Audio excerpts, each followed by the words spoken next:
I thought I'd share with you guys. I just got a nice big package from Longfield Gardens, so let's see what's in here. So excited. All right. So first, well, the box is a little broken, but it looks like everything is intact here. They're very good about providing sheets on how to plant things. So tips for growing dahlias. This is a spring planting guide, so that should be helpful if you're new to all of this stuff. So what did I get? I have ranunculus, tomer pink, and tomer white. There's 25 in each bag, and they're pink and white. Hopefully you can see that. So these are now going to soak for 4 hours. Keep the water running just a little bit or change the water out, however you find it works easier for you. And then they're going to go in a dark place for about 10 days. My other ones are all pre-sprouted and they're going to get planted in the ground today. I couldn't do them the other day, as you saw in my last video, because we had a really bad storm on Thursday night. So it's now Friday. I'm hoping to get these in the ground. And I'm going to put these out in those troughs that I just did. So it says plant 2 inches deep, 4 inches apart. It takes 10 to 12 weeks after planting for blooms, and they take full sun.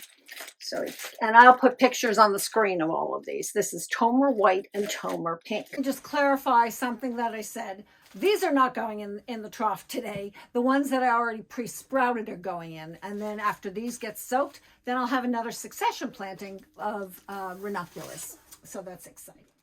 The ranunculus I got a little while ago, the tomer pink and the tomer white. I'm now going to start soaking for 4 hours. As soon as I turn the camera off, I'm going to turn the water back on here and let the water just trickle in this container for the next few hours. What I'll probably do is come back about halfway and actually change the water so it's nice and fresh. And then we'll get these put in about an inch of potting soil in a tray, and put them in a dark spot and leave them there for the next 10 days till they start to sprout. So now I'm going to plant the ranunculus that I soaked and have pre-sprouted that I showed you yesterday. So let's look at that. Lots of nice roots. So it says to plant them 2 to 3 inches deep, about 4 inches apart. So let's get our measurer. So we're going to go 4 inches apart, and we're going to go down about 2 inches. And we're just going to pop these all in.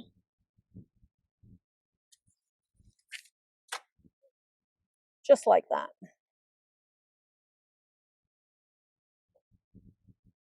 And I'm going to keep going. These are beauteous, beauteous, beauteous. Wow. Great. Oh, let's try and get some of the roots in the ground, Robin. I'm going to come back and I'm actually going to cover these with a light cloth. And but I think I need a little help for that. It's a little windy as usual today. It's windy, and I'll never be able to get it up by myself. So let's get these out.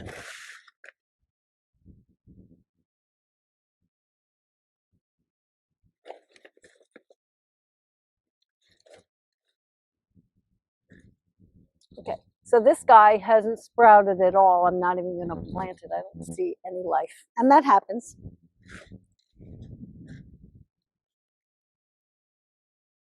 You know, compared to these guys, which are very healthy. So let's get that in.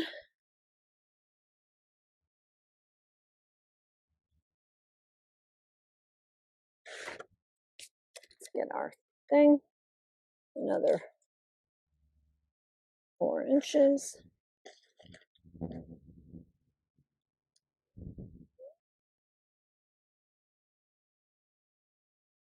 Okay, so we've got them all, and I'm going to cover this up, like I said, and we'll check on them, and then when the next batch has sprouted that I just put in the water, we'll come out and put them in. We'll have some nice succession planting here. So hopefully that explains how to plant ranunculus.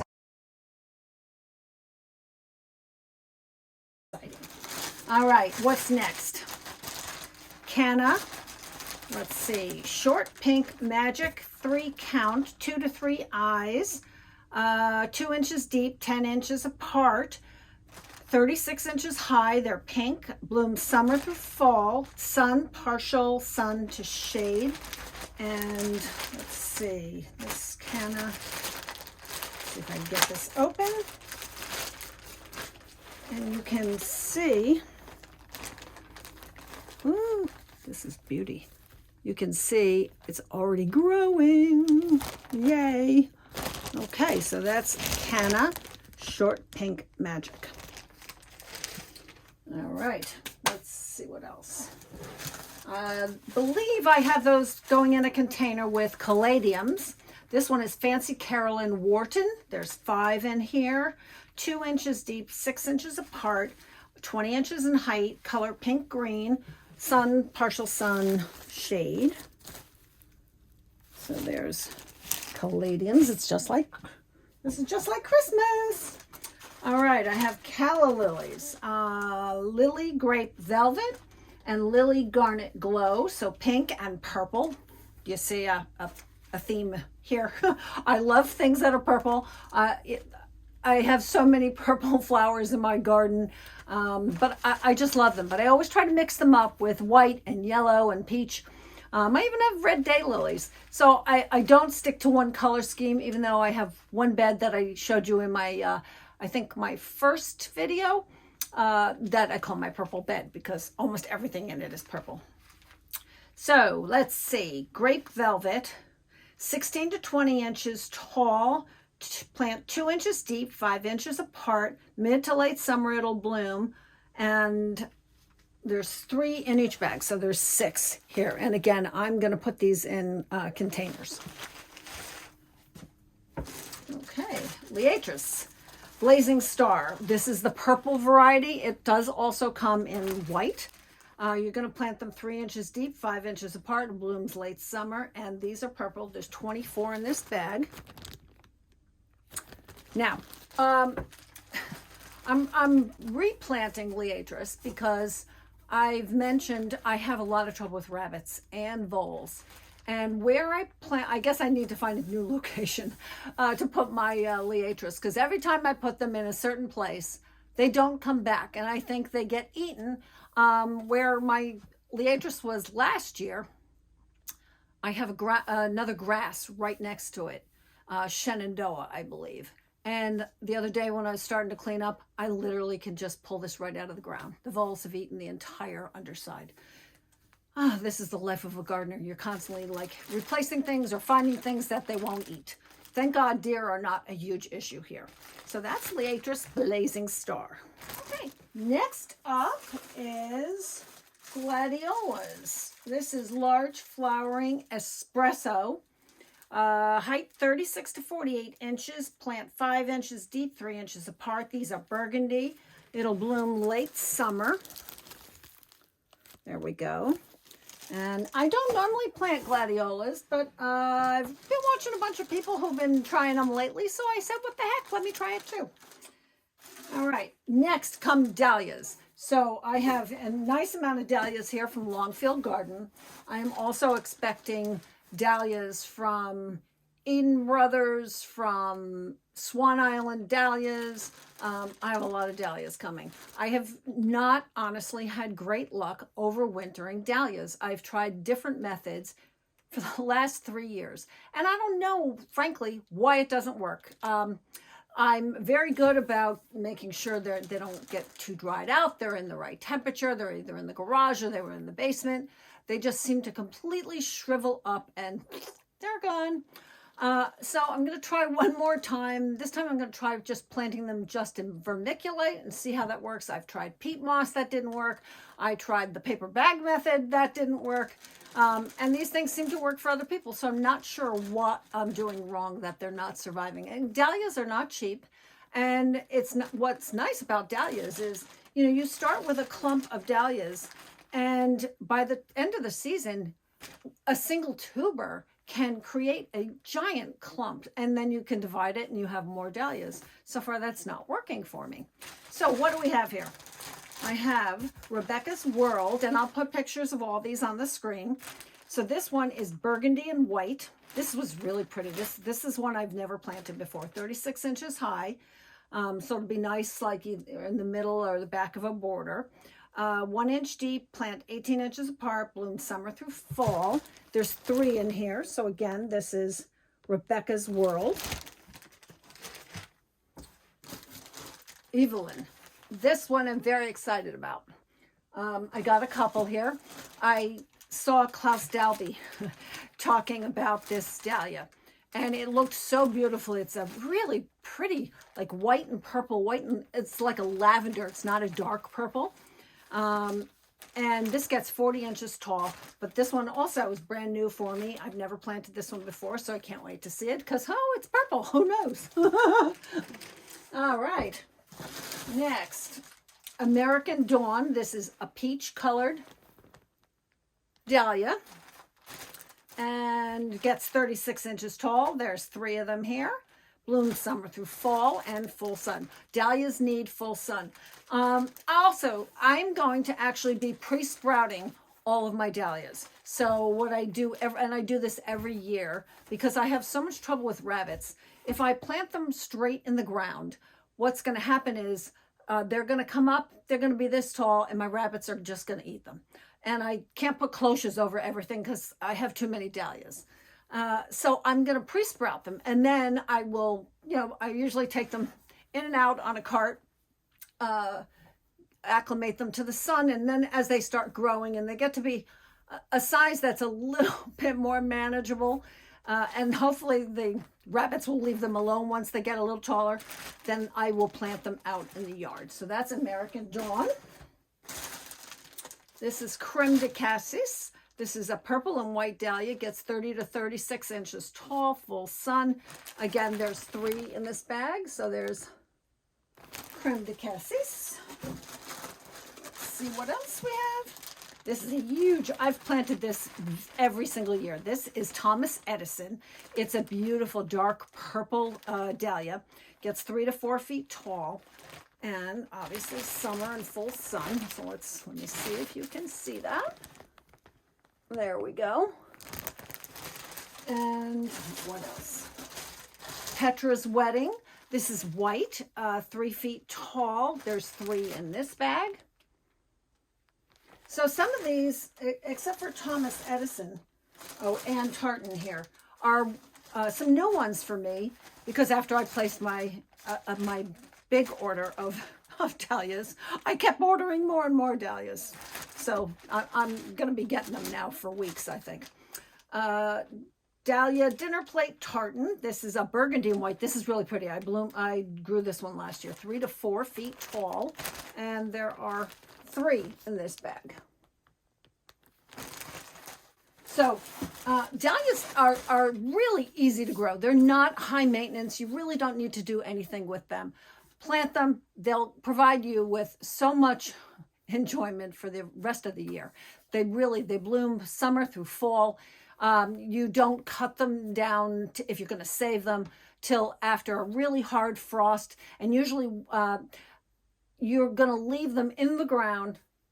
Once you get that hard frost in the fall, I usually leave them for like 2 weeks in the ground so they kind of know that it's time to stop growing. Then I usually wash them off. I think this year I'm going to try not washing them off. Maybe that's what's the problem, why I've been having problems. But I see people doing it both ways, so I'm not sure what the issue is with that. I'm also waiting for a lot of annuals from Annie's Annuals in California.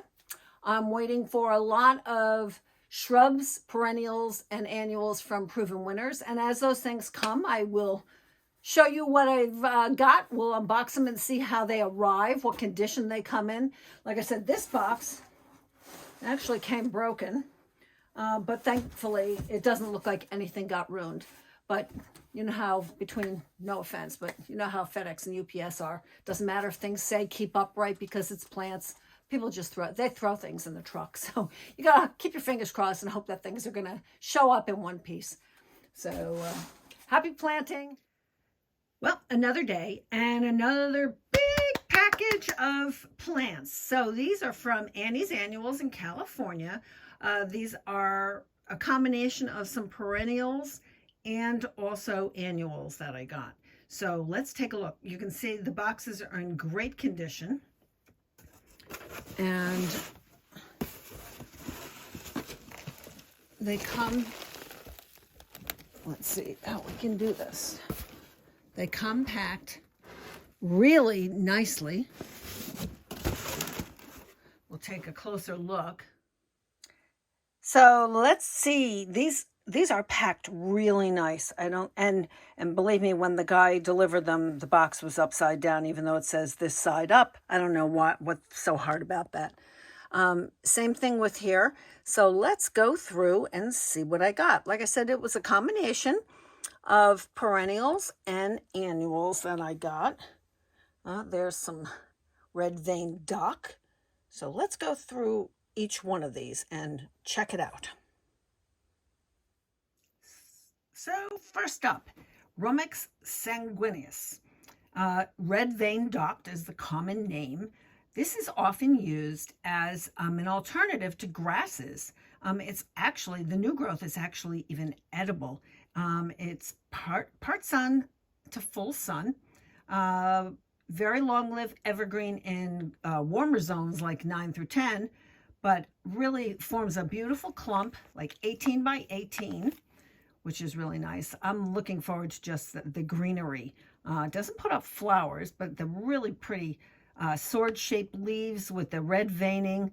This is a great plant to mix with like red and blue bloomers.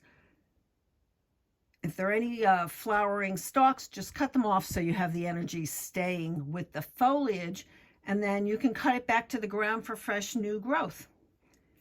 Awesome. This is a perennial, zones 5 to 7. Again, sun to part sun in hotter areas, and likes kind of a moist location. So let's take it out. These plants are in great shape. You can see they're tied down with rubber bands so the dirt doesn't fall out. The foliage is really healthy. I got 3 of these. Very excited. I've done this once. I've grown these once before, but they're not as easy to find. Sometimes really interesting perennials are not always available where you live, which makes places like Annie's Annuals a great source. I've also ordered from Avant Gardens. There are a few different places online you might want to check out. Let's see what else is in the box. I see a viola peeking out. Oh, this actually already has a flower. How pretty. This is Viola Etienne. Again, in perfect condition. No soil in the box. Considering, like I said, these were like upside down. Very, very pretty. So this viola blooms heavily from spring through fall across the whole United States. It's got these beautiful little yellow petals edged in lavender. This one is just coming out, so it doesn't have the lavender yet. 1 to 1.5 inches across, lovely sweet scent. So perfect for little arrangements. You can cut it back to 3 inches tall once in a while and side dress it with some compote. But this is a perennial in zones 4 to 10A. It takes sun and bright shade and just average water. So that's Viola Etienne. Let's see what's next. Next is Verbascum wedding candles. Verbascum, let's get that in there. Verbascum wedding candles. deer tolerant, that's a good thing, sun to part sun, 4 to 5 feet tall, and it can self-sow. I have not had great luck with Verbascum. Here it is, so I thought I would try it again. There we go. Again, these plants are really in beautiful shape. So let's see what else it says. So Annie's describes this as tough as nails and adaptable. This is why you should grow Verbascums. Wedding Candles features a dense candelabra of tightly packed pure white blooms centered with cool purple and orange furry eyes, cut back to foliage for repeat bloom, deer resistant, clay tolerant, yay, that's me.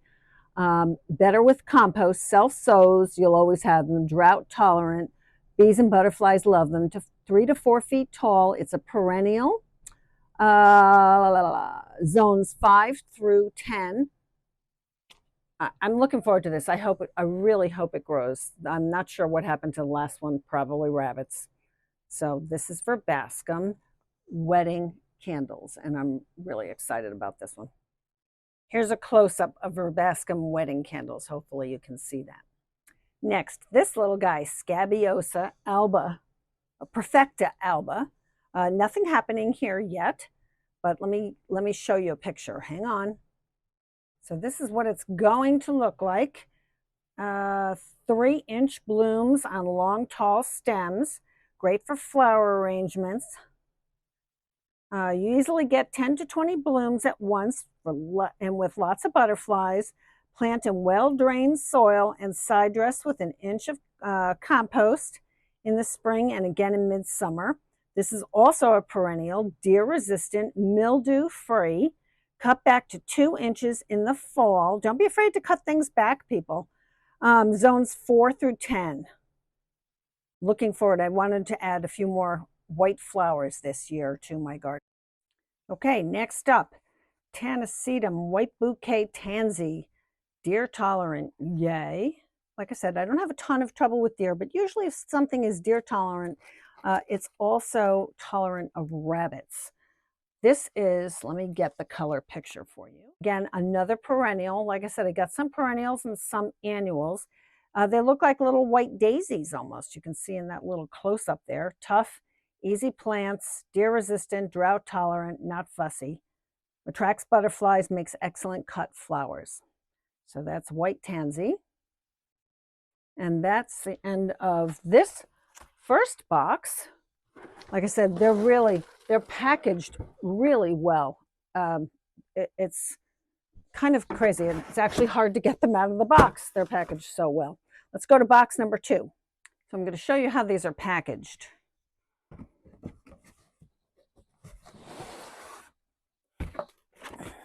You get 3 plants in each package in a large box. This is a poppy called Drama Queen. And this one I don't have a picture of. It's like a burgundy red, purple streaked, 4 to 5 inch stems, rich soil, reseeds. But you can see these are, like I said, it's actually pretty tough to get these out of the box without, there we go. Okay, again, plants in really good condition. Now, the plants that are perennials that I'm mentioning, right now I'm going to put in the hoop house. We're still having really cold nights, and even though they're perennials, and these have all been, Annie grows their stuff outside, but I'm still working on beds and still getting things cleaned up. So for right now, everything is going in my hoop house. So these are, I have 3 poppies. Actually, this one looks like it might have gotten a little cold in transit. It's, but we'll just cut that off. I'm sure the plant will be fine. Next up is Orlaia, and this one is Minoan lace, Orlaia grandiflora. The reason I got 3 Orlaias, and the reason that I got Orlaia, even though I'm actually trying to grow it from seed in my winter sowing containers, just in case it doesn't work. I wanted to make sure I had a backup for this because I really wanted to use this. for filler in cut flower arrangements. So I'm kind of excited. This is my first time growing Orlaia. Let's see if I can get you a picture. Okay, you can see it looks like Queen Anne's lace, but it's not Queen Anne lace. This is also an annual in every zone. And it has really large, extra large, 4 to 5 inch pure white lace cap flower heads, floating atop lush green, ferny, emerald green foliage, to 3x2 and months of bloom, especially when you deadhead. Tough, easy, fast, and a great stop for butterflies and other pollinators. And again, this can self-sow. It's another reason I want it. I actually don't mind things self-sowing in my garden. I even have things like spirea that are moving themselves around, and I'm sure, I guess sometimes maybe I need to thank the rabbits and the voles, because I swear to God they're spreading things everywhere. But this is Orlaia, grandiflora, Minoan lace, and I got 3 of them. And when I get all these in the ground, I'll show you where I'm putting them. This is Delphinium Black-Eyed Angels. And let me show you. All right, so you can see how these are really nicely contained. So the dirt is not falling out all over the place. I'm gonna, after I get done here, I'm gonna open all these up, make sure they have water, and put them out in my hoop house. So look at the gorgeous condition of this plant. So I'm really excited about this. Again, I don't normally grow delphiniums. I'm gonna try this one. Like I said, this one, let me get you a picture. Wait a minute. Okay, let's see. There you go. I think you can see that. Heat and mildew resistant, deer resistant. It's a perennial, zones 3 to 10. Can grow 3 to 4 feet tall, cut back to 6 inches for repeat bloom. So this one is really pretty. White blooms with a little black eye. That looks so pretty. Oh, I'm really looking forward to seeing this. So that's Delphinium Black. Let me get you that. Delphinium Black-Eyed Angels. Let's see what else is there.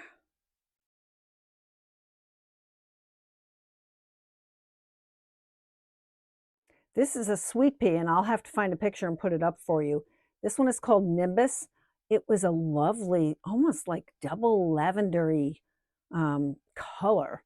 I'm really looking forward to this sweet pea. I don't always have great luck with sweet peas. I think one of the really nice things you can see is every single plant came with a plant tag, which is great for marking things in the soil, obviously. So let's see, we still have more. And these are kind of hard to get out of the box.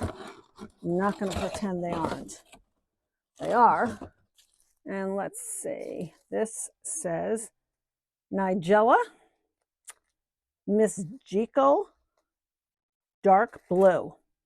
So Love and a Mist. Next is a Snapdragon called Chantilly Peach. Chantilly Peach.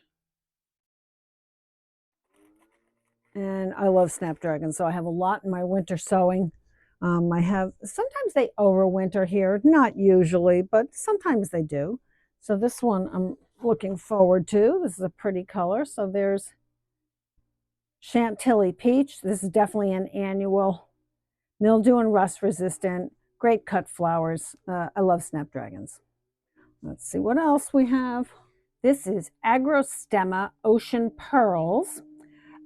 This is a pretty white flower, corn cockle.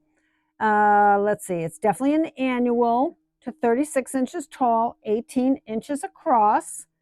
I've never grown this one before, so I'm looking forward to seeing something different. This looks like it'll make a really nice cut flower. Let me show you the,